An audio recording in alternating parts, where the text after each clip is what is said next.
Wakil daripada Mawib Baitul Mal hadir untuk menggantikan pampers yang viral baru-baru ini yang mewujudkan pertikaian di dalam media sosial. Bismillahirrahmanirrahim. Assalamualaikum.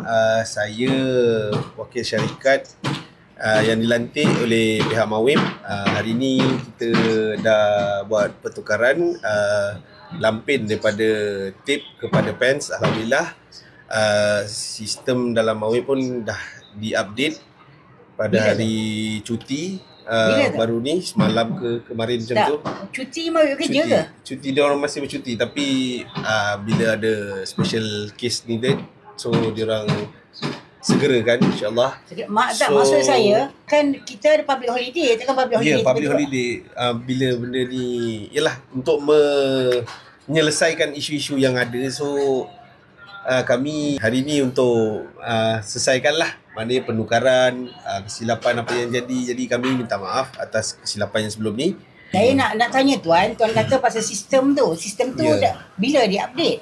Kami tak boleh jawab pasal kami tak pegang sistem tu. Kami syarikat, jadi tapi tadi Tuan tak kata pasal sistem.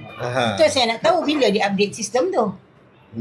Saya on behalf Mawib, saya bukanlah di pihak Mawib. Itu siapa yang suruh Tuan cakap pasal sistem? Pihak Mawib. Pihak Mawib so bagi tahu yang diorang dah update dalam sistem. Bermakna selepas Puteri suarakan pasal sistem tu, bermakna Mawib peka lah. Alhamdulillah. Para netizen, saya harap anda semua dengar betul-betul. Puteri bercakap pasal sistem, Mawib ambil tindakan segera. Terima kasih Mawib. Fantastik Mawib. Cepat bertindak. Alhamdulillah. So jadi kami hari ni dah buat pertukaran macam yang kita tengok. Kami sekali lagi mohon maaf kalau ada kesilapan dan kelemahan daripada pihak kami dan pihak Mawib. Terima kasih. Assalamualaikum. Hadir hari ini PPIM Persatuan Pengguna Islam Malaysia kerana mengesan video tular melibatkan Puan Puteri. Jadi mungkin Kak Jan juga ada nak katakan sesuatu, terutama pada netizen yang berkomen negatif. Assalamualaikum. Hari ini saya terpanggil datang untuk melawat Puteri, dan kebetulan hari saya datang, supplier yang menghantar drivers ni pun ada kat sini kan. Dapatlah perkenalan dan dia pun minta maaf dia salah hantar kan. Alhamdulillah lah dia hantar benda yang tepat. Saya terpanggil datang ni bila saya tengok komen-komen yang dilemparkan kepada Puteri.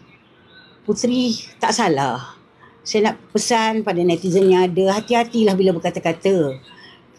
Dengar, kalau Allah pun ajar, kalau kita tak tahu apa-apa tu, kejadian tu, kita datang